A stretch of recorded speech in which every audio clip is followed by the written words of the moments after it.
Hi, this is Dave Gray welcoming you to Fighting Pain, Finding Joy. I was going to talk about a miracle that had happened with a young baby we'd had many years ago today, but then the days seem to have got away with me on things going wrong and things not going the way I would like them at all. Day before yesterday, my wife and I were heading to the stores when she's just pulled off the highway onto the service road when bang! A tyre blew out. We pulled to the side of the road and began the laborious task of removing everything from the trunk so we could get to the donut spare tyre to change it and to get the jack. I'd just put the jack under the car and was thinking to myself, it would be nice if somebody stopped to help. Normally I would have thought that might have been a policeman. And then, yes, inch of tyres almost, a car goes past us and finishes backing up at a little bit of speed, coming back towards us on the side road. Two young guys jumped out, turned out to be LDS missionaries, and literally ran down the road towards us. They noticed what was happening and didn't quite push me out of the way to say, we'll do this. Which they did. They jacked the car up, took the tyre off, put the broken one back, put the car back down off the jack, put the jack away and everything back in the car, and off they went. And off we went. Now yesterday, because of this, I had to take my wife to work. We, in one of those moments where not enough money, so we had to just leave the car with the donut, and I took her to work in my car.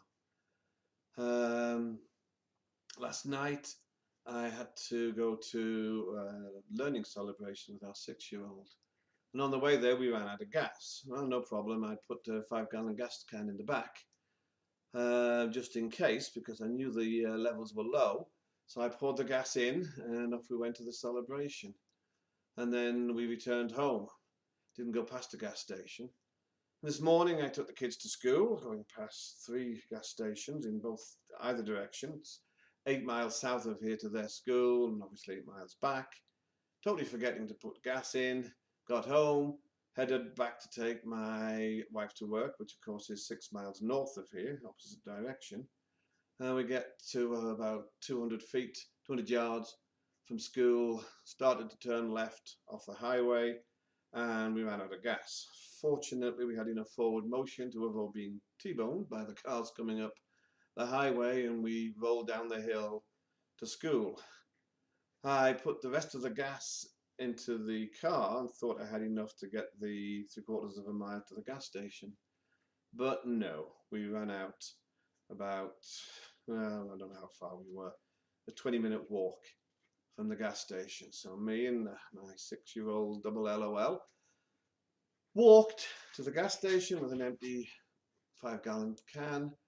We then filled the tank, the can, and started to head back. Olivia starts telling me, why don't we get a lift? Why don't we ask somebody for a lift? And I thought to myself, yes, it would be nice if somebody stopped. And then a few minutes later, not even that, she's saying it again, Dad, Dad.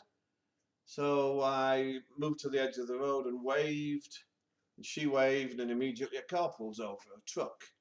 And as we were walking towards the truck, I can see the guy taking everything off the seats and putting them through the little window in the back of his truck to clear the front seat. And we get into the truck and we head back to our car. I mean, it's only half a mile uphill. So I was really grateful. The gas can got heavy. Gas weighs about 6 pounds to a US gallon. So I'd only put 3 gallons in. It's still 18 pounds, and my wrists and arm hurt if I lift more than 5. So it was quite the journey. Was that a miracle that the guy stopped? He actually said to me, I'm surprised nobody had already stopped to give you a lift. But we were blessed both times that things weren't hard. I could have changed the tyre, but it would have hurt. I could have walked the remaining distance, but it would have hurt. Somebody stopped. Now the important parts. Now I was in a bit of a tired and under, oh, poor lonely, not lonely, poor me, oh, you know, all the pain and suffering I'd just gone through. But I decided, no, I'm not going to be moany. And Olivia and I spent the next 2 or 3 hours as we were doing our little things that we had to do, talking to everybody and saying, hi, how are you doing?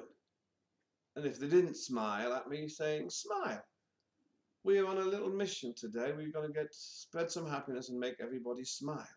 Now, nobody knew that I was doing it for myself, and everybody, bar one person, smiled at us. That one person sort of ran away. And I don't know if he was scared of my British accent, with a sour look on his face. And then he turned around and waved at us, but he wasn't too keen on what we were up to. I spread some happiness, and you know what?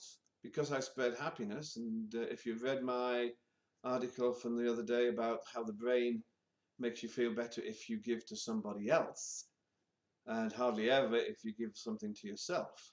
So I was passing out happiness. Even though I didn't feel happy, I forced myself and I spread some joy. Everybody smiled. Smiling makes you feel good, and I feel better now.